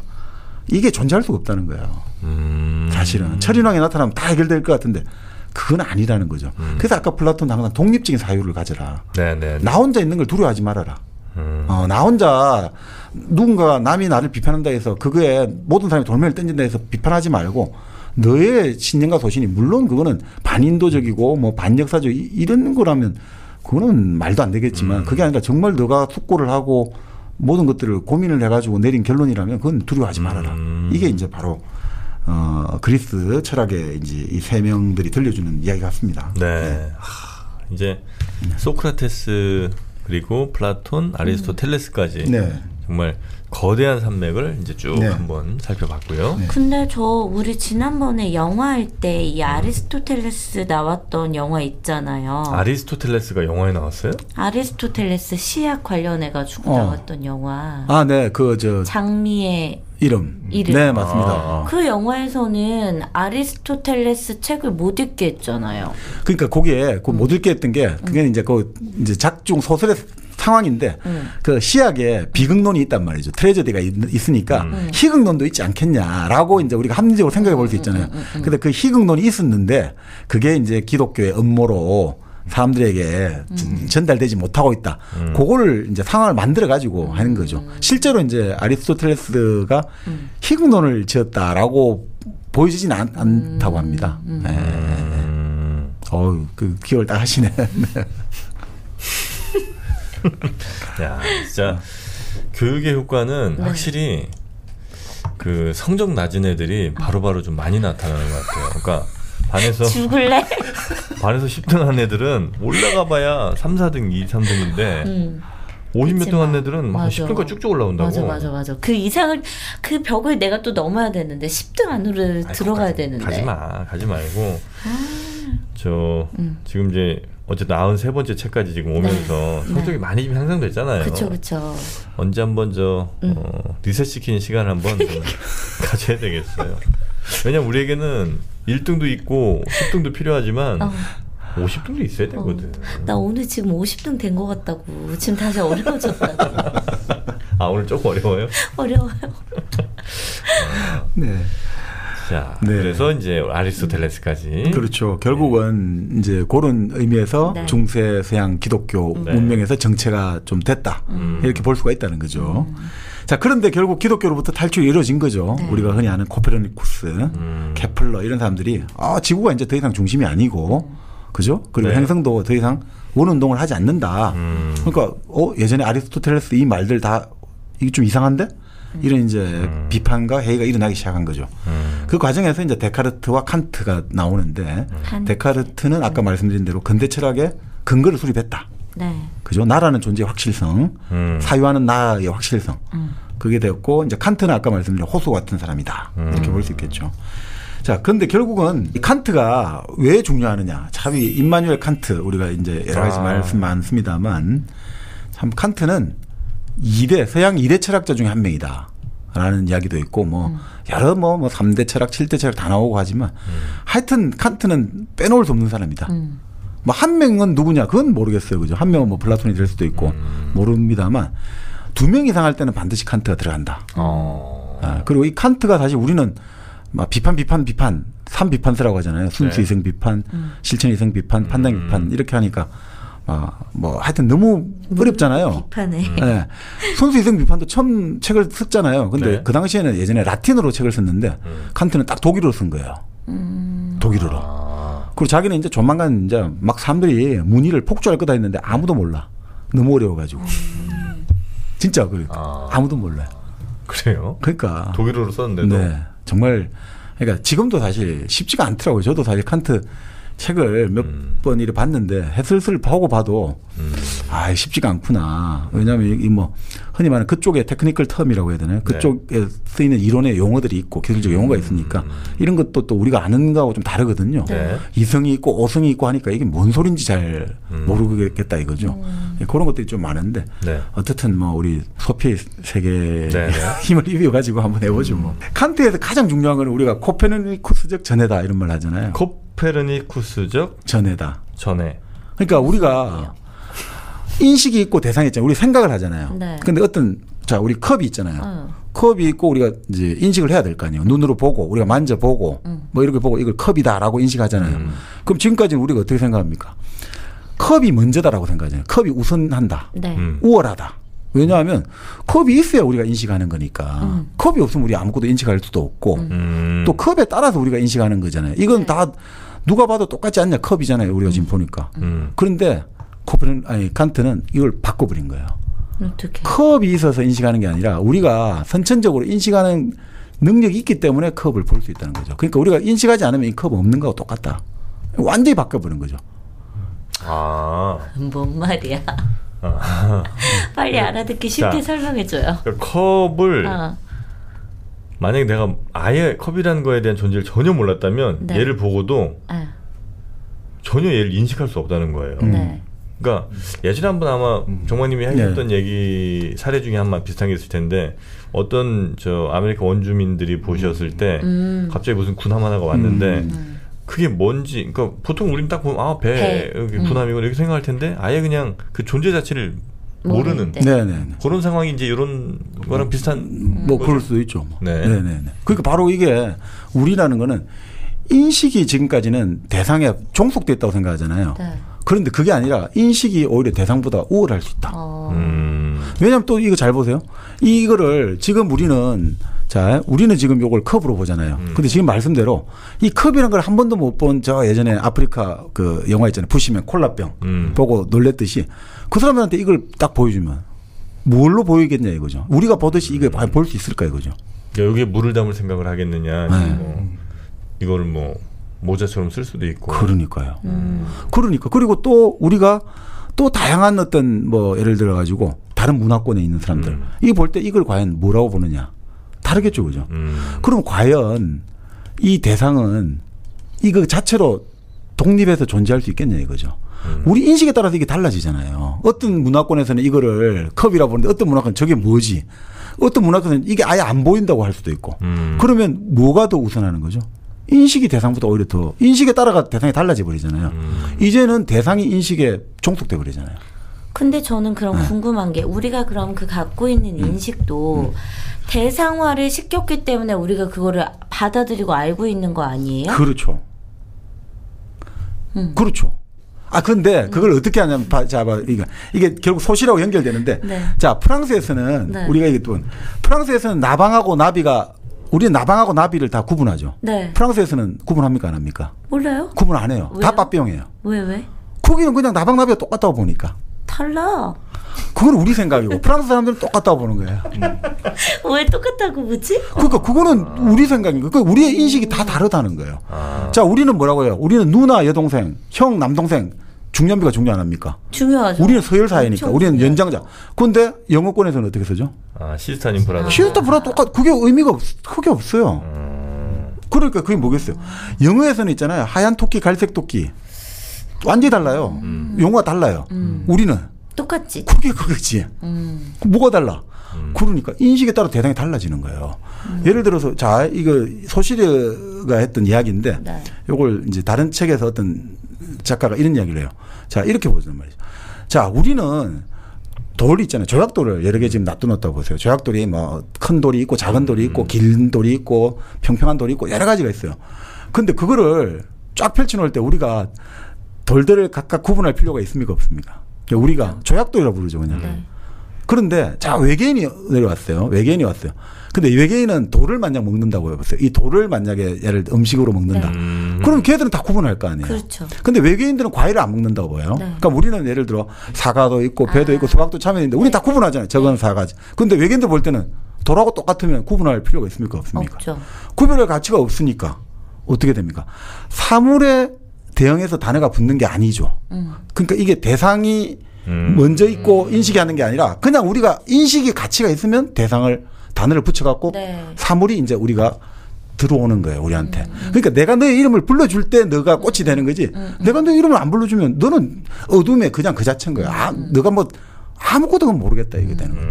바로 그거를 제일 먼저 딱 머릿속으로 떠오른 사람이 칸트란 말이에요. 그래서 완전히 지금까지는 대상이 우월하다고 했잖아요. 신과 세계가 있으니까 우리 신과 세계를 향해서 우리 인간의 머리는 열등하다 봤는데 아니다 이거예요. 이러니까 이게 완전히 자기 스스로 코페르니쿠스와 똑같은 발견을 했다 내가. 이렇게 돼버린 거야. 근데 그 전에 사람들은 뭐가 뭔지는 뭐 이런 생각 자체를 아예 안 하고 살았었는데, 그죠? 당연히 이제 대상이 먼저라고 봤죠. 이게 먼저. 네. 근데 그걸 완전 바꿔버렸다. 네. 큰일 하셨네. 이게 어마어마한 큰일인 거죠. 왜냐하면 이게 결국 뭐냐면 지금까지 이제 예를 들어 가지고 영국의 경험론자도 있잖아요. 네. 경험론자는 오로지 지각이나 감각을 통해서만 우리 인간은 알 수가 있다고 봤잖아요. 근데 그거 갖고 설명이 안 되는 것도 있잖아요. 그렇죠. 예를 수학 같은 경우는 설명이 잘 안 된단 말이에요. 이런 개념들이. 이제 영국의 경험론자들은 2 더하기 3은 5라는 것도 어떻게 설명하냐면 사람 2명이 있는데 사람 3명이 오니까 5명 됐다. 여기서 2 더하기 3은 5가 나왔다고 이렇게 설명하는데 그건 사실 안 맞잖아요, 우리가. 이거는 우리가 이거는 수학의 어떤 이런 기본 개념들 우리가 뭔가 태어날 때부터 장착하고 있는 느낌이 들잖아요. 네. 바로 칸트는 그때 과학 그런 게 없었습니다만 그걸 가지고 경험 이전에 우리가 선천적인 인식이 있다 이거죠. 그게 뭐냐면 우리가 어떤 사물을 파악할 때 공간과 시간을 가지고 파악을 하잖아요. 그 경험적 인식이 앞선단 말이죠. 네네. 어떤 사물을 파악할 때도 어떤 장소에서 언제 이렇게 파악하는 거. 이거는 선천적으로 딱 들어가 있다 이거죠. 선천적 인식으로. 이거는 경험으로 되는 게 아니다. 네네네. 그러니까 바로 그 경험 하고 바로 그 선천적으로 들어있다는 걸 합쳐가지고 딱 하니까 바로 프랑스의 합리론, 영국의 경험론. 네네. 우리가 흔히 그런 말 배웠잖아요. 개념 없는 직관은 맹목적이고 직관 없는 개념은 공허하다 이런 말 배웠잖아요. 그걸 언제 어디서 배웠죠? 개념 없는 직관은 맹목적이고 직관 없는 개념은 공허하다. 뭐 대충 뭐 감은 오네요. 네. 사람 없는 뭐. 그렇죠. 그거를 바로 여기서 종합을 시켜버린 거예요. 그 한계들을 이 바로 선천적 인식이 있고 또 경험과 같이 결합돼 가지고 결국 인간은 인식이라는 것들이 수동적으로 우리가 이거 있어가 반영하는 게 아니라 우리가 능동적으로 작용한다 대상에 대해서. 네네. 그래서 이게 어마어마한 지금까지 그러니까 이성이라든지 이런 게 있었지만 결국 신이라든지 세계보다 우리가 열등하잖아요. 떨어지잖아요. 너 이거지. 이제 우리가 인식이 앞선다는 걸 보여주는 거죠. 물론 그럼에도 불구하고 그래도 신이라는 게 있지 않겠냐 이렇게 생각할 수 있잖아요. 신이 있지 않느냐. 근데 딱 칸트가 위대한 게 뭐냐면 그런 문제는 이제 더 이상 거론하지 말자. 신이 있는지 없는지는 우리가 알 수가 없다. 불가지론이라고 하지만 그런 문제 자체는 우리가 어떻게 할 수가 없는 문제잖아요. 그래서 칸트가 했던 말이 이런 이야기죠. 인간은 물 자체라고 하잖아요. 띵한지라고 하는데 그냥 말 그대로 이게 본질이라고 보시면 되겠죠. 네. 물건의 본질, 물체의 본질인데 이거는 절대로 우리는 인식 못한다는 거죠. 우리가 지금 이 말이 가능한 이유는 이거를 절대 우리가 제대로 인식할 수 있습니까? 우리 눈으로 본다고 이게 진짜입니까? 아니잖아요. 네.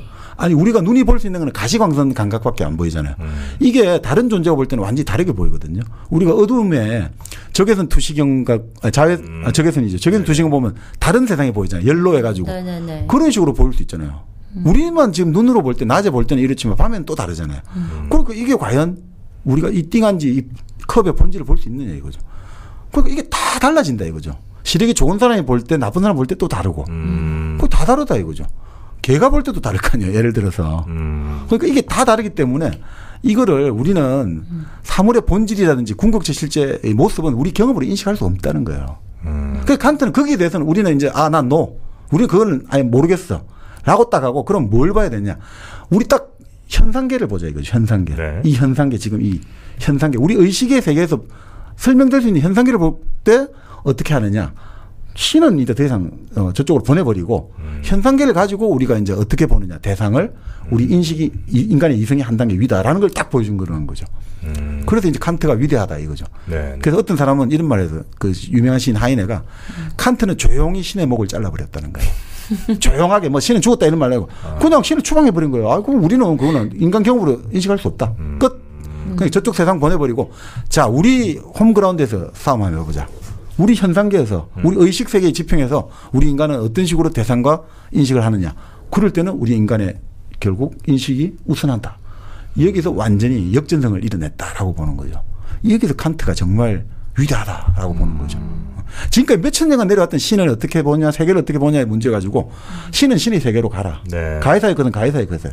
우리는 우리의 인간의 세계에서 인간의 이 현상계에서 결국 뭐냐? 결국 우리 인식이 우선하구나라고 했던 거죠. 그러니까 이게 어마어마한 거죠. 정민이는 아직 이게 왜 어마어마한지 약간 좀 감이 좀 덜 오는 것 같은 느낌이에요. 맞습니까? 네, 맞습니다. 정확하게 짚어내셨네요. 저의 지금 현재 상태를. 그러니까 결국 칸트가 볼 때는 세상이 따로 있는 게 아니라 우리가 인식할 때 세상은 새롭게 창조된다, 만들어진다는 거예요. 당신이 없이, 너가 없이, 너와 나가 없이 이 세상은 그건 존재하는 것이라고 말할 수도 없다. 그러니까 이게 얼마나 우리의 어떤 역할이 커집니까? 인간의 이성, 인간의 의식의 역할이, 정신의 역할이 확 이제 지금까지 신과 세계를 우리는 항상 그걸 인식하러 쫓아다녀야 됐어요. 근데 이제는 그게 그럴 필요가 없다. 우리가 인식하는 것에 따라서 너가 결정돼. 그러니까 우리가 너희보다 한 수 위야. 이게 성립됐다는 거죠. 그 지금까지 어떤 그 관계를 역전을 시켜버린 거죠. 칸트가 역전 홈런을 날린 거예요. 여기서. 네. 그러니까 정민여가 예를 들어 뭐 쓰러져 있어 의식 없이 한 3일 동안 있어요. 네. 그럼에도 불구하고 정민여 생각에는 이 세상은 나 없이도 잘 돌아가잖아요. 그죠? 그렇죠. 전혀 문제 없이 돌아가고 있잖아. 객관적으로 이 세상이 존재하는 거잖아요. 하지만 과연 이 세상은 존재하는가? 정민여에게는 세상은 존재하지 않는 거잖아요. 아, 이게 네. 지금 바로 바로 페르디낭 소시르가 했던 구조 언어가 바로 연결되는 거예요. 아유. 이게 존재하는 것은 과연 뭔가 그러면 이 이야기거든요. 네. 맞습니다. 진짜. 정형진 철학자 나셨네요. 아니, 아니 사실은 할 건 아니야 이게. 나중에 한번 이게 소시르도 한번 이야기는 해야 되는데 네. 결국 이 말이죠. 소시르가 이제 구조 언어, 구조주의의 아버지다 이런 이야기 많이 하는데 그 말은 뭐 이런 거예요. 아까 똑같은 말인데 우리 인식이 대상에 우선한다 했잖아요. 소시르식으로 설명하면 결국 인간은 말로만 우리가 말하는 언어로만 세계를 인식할 수 있다는 거예요. 세계는 독립돼 존재하는 게 아니라 언어로만 세계를 인식하고 우리가 그러니까 말로 상징되는 구별 말은 뭐라고 했죠 그때? 우리 언어라는 게 뭐라고 했습니까? 언어는 구별의 체계라 했거든. 차이를 통해서 그러니까 월화수목 금토일은 월요일 화요일 따로 존재하는 게 아니라 월화수목 금토라는 그 구조 속에서만 존재하는 거예요. 그걸 따로 떼어내면 아무 의미가 없어요. 그건 돌아가지가 않아요. 그렇죠. 봄, 여름, 가을, 겨울은 사계라고 할 때 봄, 여름, 가을, 겨울 안에 존재하지 사계에서 떨어져 나가면 아무 의미가 없어요. 그러니까 오로지 봄이 된 이유는 그 봄을 설명하는 그러니까 기온하고 계절이 딱 봄이다 이렇게 주술적인 게 아니라 자의적인 거예요. 그냥 구분하기 위해서 그냥 구별하려고 봄 부른 거예요. 여름은 여름 부른 거고. 바로 그런 거다 이거죠. 그렇기 때문에 우리가 에스키모들 있잖아요. 에스키모라 하면 요즘 또 이누이트라고 합니까? 네. 뭐. 근데 그 눈 있잖아요. 네. 그 사람들은 눈이 엄청나게 중요하잖아요. 이 자기들 살아가는데. 그러니까 눈을 그 구분하는 용어가 수십 개가 된다잖아요. 네, 네, 네. 수십 개가 되거든요. 왜냐하면 자기들 생활에 밀접하잖아요. 이게 잘못 의사 전달 잘못돼 갖고 요 정도 굵기의 눈인데 잘못 전달되면 눈에 파묻혀 죽을 수도 있잖아요. 근데 우리는 눈이 몇 개가 되죠? 눈 하나지. 아니 몇 개 되죠. 사랑눈, 살인, 진눈깨비, 한방눈, 진눈깨비. 우리도 눈이 좀 많이 오는 편이라 그래. 그것도. 근데 그렇게 막 중요하진 않잖아요. 그냥 눈 온다 얘기하지만. 그러니까 생활하고 우리는 눈 때문에 우리가 사람이 죽고 살고 이게 아니니까. 네. 구분할 그렇게 필요가 없다 이거죠. 그리고 외국인들이 볼 때는 우리 나물들이 다 풀이에요. 대체로. 그렇지. 우리는 뭐 비름나물, 참나물 뭐 이렇게 하지만 거기는 그냥 그레스야. 그렇죠. 그러니까 바로 언어라는 것은 그래 차별되는 거잖아요. 구별하기 위해서 만든 거잖아요. 차이죠. 차별이 아니고 차이인데 그 언어가 이제 만들어졌단 말이죠. 언어에 따라 가지고 문화에 따라서 그러니까 그 언어가 다르다는 건 문화가 달라가지고 언어가 달라지니까 세계가 달라지잖아요. 그 사람들 바라보는 세계가. 그래서 결국 그러면 우리가 언어를 딱 명명할 때 언어라는 것은 무엇이냐. 결국 사람이 뭔가를 구별하고 분별하기 위해서 우리가 하는 행위가 이제 발화 행위, 언어 행위라는 거죠. 네. 서로 말을 주고받는다 이거죠.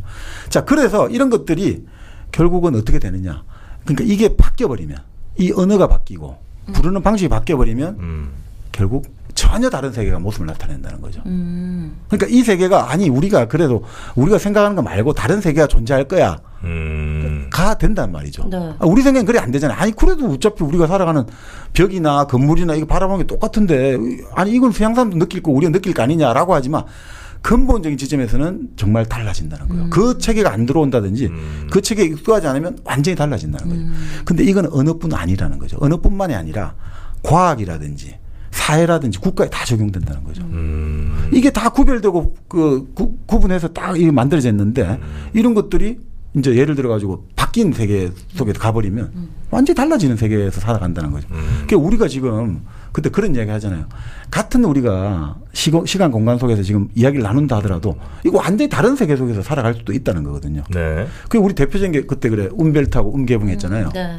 자 생물들도 마찬가지잖아요. 우리 보면 자 어떤 생물은 그런 게 있더라고요. 그 어떤 사람 연구해 보니까 자기 병아리 있잖아요. 네. 병아리가 조금이라도 소리가 나면 저 멀리 있다가도 와서 그냥 자기 병아리 좀 뭔가 해코지를 한다 이러면 막 사납게 달려들어가지고 자기 병아리를 보호를 해요. 근데 이 닭을 있잖아요. 이 어미닭을 유리병 속에 넣어놓고 네. 병아리가 밖에서 똑같은 해코지가 해를 당하잖아요. 네. 아무 신경을 안 써요. 안 들려요. 아니 그러니까 이게 들릴 수도 있는데 이게 또 해놨는데 그러니까 이게 뭔가 어떤 생태적인 환경이나 여건이 달라지면 완전히 다른 세계 속에 살아간다는 거예요. 그러니까 이게 우리 세계라는 게 음개봉처럼 환경이서가 객관적으로 존재하는 게 아니라 내가 어떤 생각, 어떤 지식, 어떤 경험, 어떤 생각을 하느냐에 따라 가지고 이 세계는 완전히 다르다는 거죠. 그러니까 우리가 흔히 말하는 빠진다는 거 하잖아요. 네. 그 왜 어린애들 우리 소꿉장난하고 네, 이럴 때 네. 빠지잖아요, 애들. 뭐 전쟁놀이 할 때 완전 애들 빠지잖아요. 네, 네. 그런 식으로 할 때는 걔들한테 이게 가짜고 이런 게 성립이 안 되거든요. 지금 말한 대로 바로 이런 구별이라는 것들이 그렇게 될 때 완전히 다른 세계가 되어버린다는 거예요. 사람이 경험할 때가. 그러면 결국 우주인이 와서 본다고 합시다. 우주인이 와서 볼 때 인간이나 돌이나 마찬가지일 수 있잖아요. 우주인은 원자만 본다고 볼 때. 인간은 좀 원자 결정이 굴러가는 원자 결정이고 돌은 그냥 조금 이제 그밖에 더 차이가 나겠냐 이거죠. 그러니까 우주인의 입장에서는 차이를 구별할 필요가 없을 때 인간하고 자기가 돌하고 차이를 구별할 필요 없으면 그건 존재가 아무 의미가 없거든요. 네네네. 그러면 어떻게 되냐. 우리가 뭐 어떤 분이 그런 얘기해요. 눈 내린 경치하고 똑같지 않겠냐 이거죠. 자 눈이 막 펄펄 한 방울이 내리고 있어요. 우리가 지금 어디 MT를 가가지고 자 통유리에 있는데 보니까 저 강변에 호숫가에 막 아니면 막 눈이 내려가 있어가 온 사방이 다 은색이에요. 아무것도 안 보여요. 나무도 안 보이고. 그럴 때 우리가 볼 때 뭘 봅니까 우리는? 그냥 눈만 보잖아요. 오로지 모든 게 흰 눈밖에 없다라고 말을 하잖아요. 근데 과연 그럴까 이거죠. 만약 다른 눈으로 본다면 아까 말한 이누이트의 눈으로 본다면 다를 거다 이거죠. 바람에 날린 눈은 저쪽은 어떤 식으로 날리고 이쪽은 무슨 한방눈이 날리고 다 다르고 다양한 변화가 있는데 우리에게는 그건 다 똑같다 이거죠. 다 똑같은 그거로 된다 이거죠. 근데 이게 왜 그거 하냐면 네. 자 결국 그러면 어떻게 되냐. 이럴 때 과연 그러면 우리가 우주에서 온 우주인하고 우리 인간이 갖고 있는 이 세계 과연 똑같은 세계냐 이거죠. 달라져 버린다 이거죠. 이 세계가. 어떻게 달라지느냐. 우주인의 세계는 인간도 사과도 돌도 존재하지 않는다는 거죠. 네. 구별이 없으니까. 근데 우리에게는 그게 존재하잖아요. 우리에게는 존재. 네. 우리는 그 구별하니까 어느 체계 갖고 있으니까. 결국은 이 아까 칸트하고 다 연결됩니다만 결국 우리는 뭐냐. 우리는 언어가 있어야만 비로소 그것에 존재할 수 있다. 우리는 언어 없이는 한순간도 존재할 수 없다는 거죠. 우리는 언어 없이는 한순간도 구별하지 못하고는 우리는 한순간도 존재하지 않다는 거죠. 그래도 이제 또 하나 이제 드는 의문이 그럼에도 불구하고 내가 아무리 구별하고 구별 안 하는 거 다 떠나가지고 내가 죽었다. 그래도 우리는 세계는 아무 별일 없이 지속되지 않느냐라고 생각하잖아요. 우리가 죽었다. 네네. 지금 여기 있는 사람들 중에 누가 죽고 다쳤다. 저 죽었다. 사라졌다. 그러면 그래도 불구하고 뭐 세계는 또 돌아가겠죠. 이렇게 생각하잖아요. 그런데 어떻게 생각하느냐. 이 양반은 그렇게 생각해요. 정말 그런데 우리가 그렇게 강하게 믿고 있다. 누가 죽어도 세계는 아무 변화 없이 그대로 지속된다라고 강하게 믿고 있지만 그래서 여전히 세계는 존재할 거라고 믿고 있지만 만약에 그 사과를 발견하고 사과라든지 눈이라든지 이런 그걸 발견하고 구별하던 사람이나 인류가 사라지면 그때는 사과나 눈이나 세계는 존재하지 않는다. 그냥 인류가 만약 다 사라졌다. 그러면 세계는 존재하지 않는다는 거예요. 우리가 지금 인류가 사라져도 뭔가 난리겠지. 그거는 자체가 존재하지 않아요. 그건 구분의 체계잖아요, 우리가. 근데 그 구분하는 사람들이 다 사라졌기 때문에 세계는 그냥 혼돈이 될 것이다. 혼돈. 카오스가 된다. 지금 우리는 그래 생각하잖아요. 인류가 다 사라지고 그냥 이 지구가 텅 비었다고 생각합시다. 그래도 이 우주에는 3차원 공간이 있고 원자가 떠돌아다니지 않을까라고 하는데 그것도 우리가 만든 언어가 만든 구별이라는 거예요. 인간이 사라진다면 이 모든 것은 존재하지 않는다는 거죠. 그냥 아무 변화 없는 똑같은 연속체다 이거죠. 그냥 뭐 혼돈이에요. 그냥 아무거든. 그러니까 이게 좀 쉽게 조금 더 나아가면 주관적 관념도 나가죠. 내가 죽으면 세계는 끝장나는 거하고 똑같은 거야. 내가 죽으면 세계는 없는 거다 이거죠. 네. 그런데 이분이 재밌는 이야기를 하더라고요. 이런 관점에서 보면 당신에게 정말 소중한 가치가 있는 무언가가 존재한다. 네. 그죠? 그 존재가 한단 말이에요. 예를 들어 뭐 누군가 있을 거 아니야. 자기한테 소중한 존재가. 그러면 당신이 죽으면 그 존재도 존재하지 않게 되는 거다 이거죠. 그 지점에 들면. 맞잖아요 지금. 지금 우리가 말이죠. 인식하고 주체할 수 있는 이게 내가 사라지면 내가 다 분류하잖아요. 지금 그렇죠. 정민여와 정프로와 마돈님이 내 각각이 분류하고 살아가면서 구분하면서 이 세계를 만들고 살아가는데 그 사람이 가장 소중하게 생각하는 존재가 있는데 그 당신이 죽으면 그 존재는 사라지는 거예요. 존재하지 않게 되는 거예요. 왜냐하면 아까 말씀드린 당신이 바라보는 세계는 당신의 가치로 재단한 세계고 이 세계에 존재하는 모든 것이 당신의 가치로 재단한 존재들이기 때문에 당신이 없는 세계는 당신이 생각하고 있는 세계 그대로 결코 존재하지도 않고 지속되지 않는다. 그렇네. 그래서 참 재밌는 말이 들어요. 존재는 그 존재의 가치를 발견한 존재가 있어야 비로소 존재한다. 내가 만들어 그렇죠. 놓은 이 세계 안에서만 존재한다라는 그렇죠. 거잖아요. 존재라는 것은 그 가치를 발견하는 사람이 있을 때만 존재하는 거죠. 그러니까 이게 결국은 왜 사랑이 제일 강력한 힘이 되느냐 이런 거거든요. 그 너를 불러주지 않고 너를 발견하지 못할 때는 아무 그냥 무명의 존재란 말이죠. 그것은 그냥 사람도 아니고 뭐도 아니었는데 내가 그 사람의 어떤 매력을 발견하는 순간 그 사람은 나에게 불멸의 존재가 되고 그것은 우주 자체가 되어버린다는 거죠. 그러니까 그 지점까지 이제 연결되는데 칸트의 어떤 위대함이 있지 않나 이런 생각이 듭니다. 러시아에 어느 시골 마을이 있다고 쳐요. 한 번도 가보지도 않았고 사진으로도 본 적 없고 아무리 뭐 접해본 적이 없어. 과연 그 마을은 존재하는가? 존재할까요? 내가 안 본 거면 존재하지 않지. 아 그래? 바뀌었어 이제?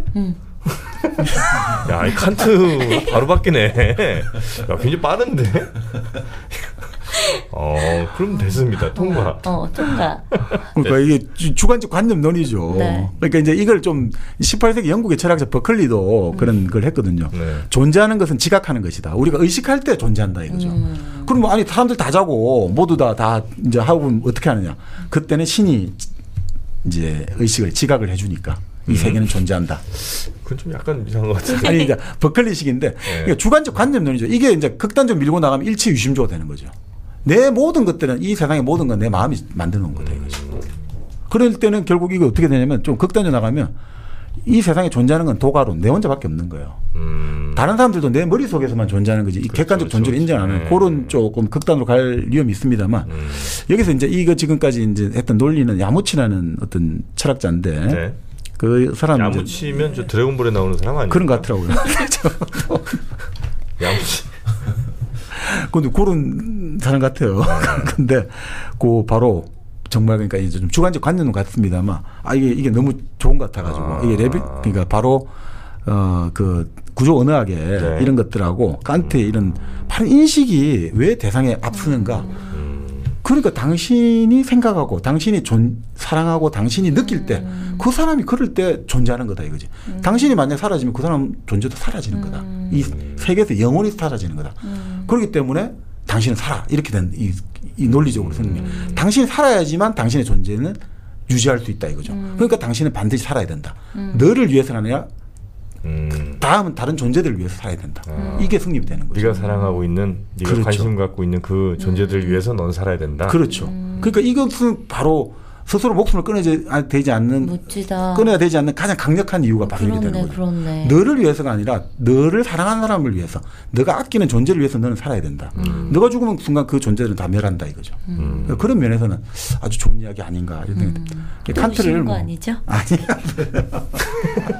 뭘 자꾸 올리려고 그래.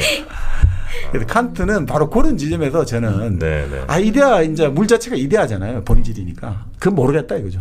뭐 내 경험으로 할 수 없는데 어떻게 하냐.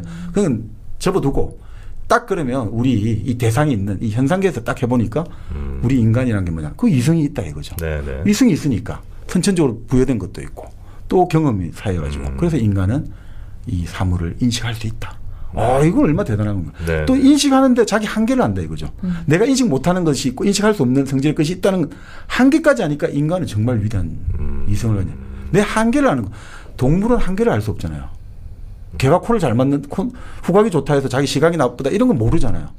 그런데 인간은 내가 지금 생각을 하고 뭘 하면서도 계속 한계를 인식할 수 있잖아요. 그러니까 인간은 위대하지 않냐 이거죠. 내 바운더리를 하나 넘어서는 걸 생각할 수 있다. 대단한 인간이다 이렇게 본 거죠. 육참골단의 네. 사람인 거죠. 이데아를 내주고 현상계를 뺏어온 거죠. 그러니까 육참골단의 진짜 역전 홈런을 날린 사람이다 이렇게 볼 수가 있는 거죠. 네. 네. 칸트까지 어떻게 정리 잘 됐습니까? 좋아요. 칸트는 좋네요. 칸트는 좋아? 응. 일단 자기 중심적인 거는 나랑 잘 맞는 철학인 것 같아. 자기 중심은 아니고. 자기 중심이라고. 칸트는 동기주의 철학이에요. 그러니까. 야, 그게 어떻게 또 자기 중심으로 가니? 알겠습니다. 이 서양 철학의 큰 물줄기를 오늘 우리가 확인한 거예요. 네. 예, 그 아주 고대 그리스에서 물론 이제 뭐 최근에 뭐 여러 가지가 있겠습니다만 뭐 그래도 가장 중요한. 그렇죠. 지금까지 이제 시간을 두고 검증된 사람은 딱 결국 아까 말씀드린 바로 플라톤, 아리스토텔레스, 소크라테스와 결국 칸트.